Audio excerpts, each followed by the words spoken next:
Okay, here's a short story about Charlie Knapp, who was born in 1924, and my father, and I was born in 1954. Well, this story took place in 1965. We had moved to Tecumseh in 1961. Charlie had been selling cars for 3 years, and he had made the big decision to start a car lot of his own. And he opened up a Chrysler Dodge dealership in Adrian, Michigan. And I'm sure he must have worked his ass off to make that happen, to get all the things together to open up the building and hire service people and secretaries and accounting and salespeople, etc. Um, and we lived in this little town of Tecumseh, where everybody knew each other, and we were working our way into the culture there. There was a Blind Pig in Tecumseh, still operating as of a few years ago, where you didn't go in to buy a drink. You went in to place your bottle on the shelf. You had a key. There might have been a secret knock, as far as I know. And I went there a couple of times. I remember there were uh, one-armed bandits, slot machines that were behind fake walls. So when it was inspected, the police chief in town would call ahead and say, "Hey, we're coming in Tuesday morning to take a look at things. So, you know, make sure everything's tight." And he was a member of the club, of course. And so anyway, uh, we were getting ready to go up north to Torch Lake, where we vacationed at a resort called Blue Heaven up there. And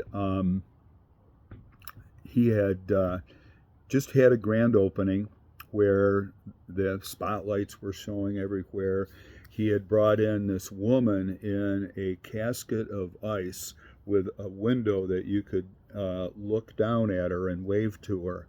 Um, it was pretty creepy, but it did attract a lot of people. I don't know how many cars it sold, but it did bring a lot of people into the lot, I believe. I remember it was a big deal. And so we were getting ready to go up to Torch Lake.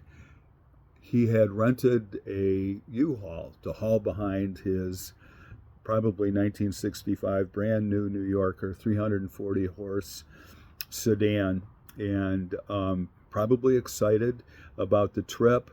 Probably feeling like he was living pretty large. He had a lot of money flowing. I'm sure the bank was rolling him, and he had what they called an inventory, a floor plan that he got from Chrysler. So he was living large. I'm quite certain of that. So in his excitement and probably just chomping at the bit to get up north, and or just to start the vacation to celebrate what was going on, he went down to the Tecumseh Club.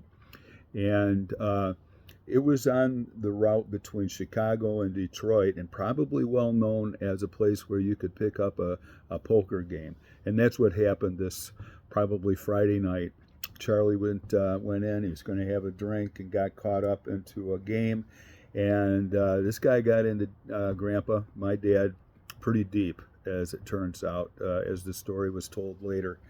And so we get up and get going to Torch Lake, pulling the U-Haul all the way up, and we are on our way to Blue Heaven. That's what Mom and I thought we were doing, but instead we pulled into the marina. And there at the marina was a brand new wood-sided, inboard, outboard, 18-foot boat. And of course, I was extremely excited. I'm pretty sure Charlie was pretty excited about it as well. There was one person who was not that excited about it, probably thinking about all the money that was spent on this boat. But we had a blast. I had a blast skiing behind it at the age of 11, just learning the ropes.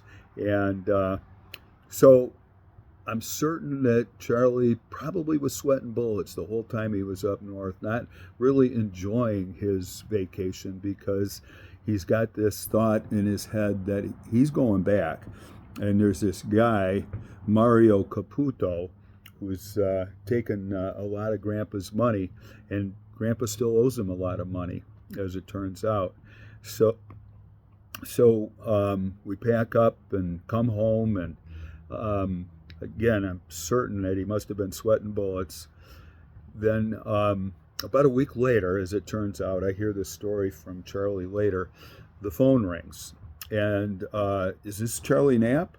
Yeah, this is Charlie.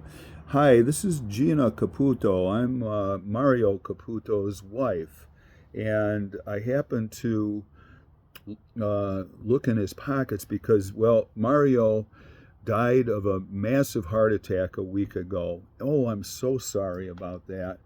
Well, listen, Mr. Knapp, I have to call because I'm certain that Mario cannot rest in peace until this is taken care of. I found this IOU in his pocket, and it's for a lot of money, and I want to make sure I get you this money as quickly as we can. I want Mario to rest in peace, and he would not if he knew that there was still money owed.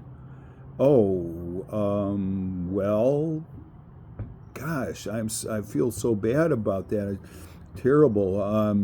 My condolences, but please don't worry about this. You have enough to worry about, and I hope Mario does rest in peace. So that's one of the short stories of Charlie Knapp, and this is a story I'm probably going to work on a little bit more, but it needs a little more polish. And I will do that and send out a updated version very soon. Thanks for tuning in.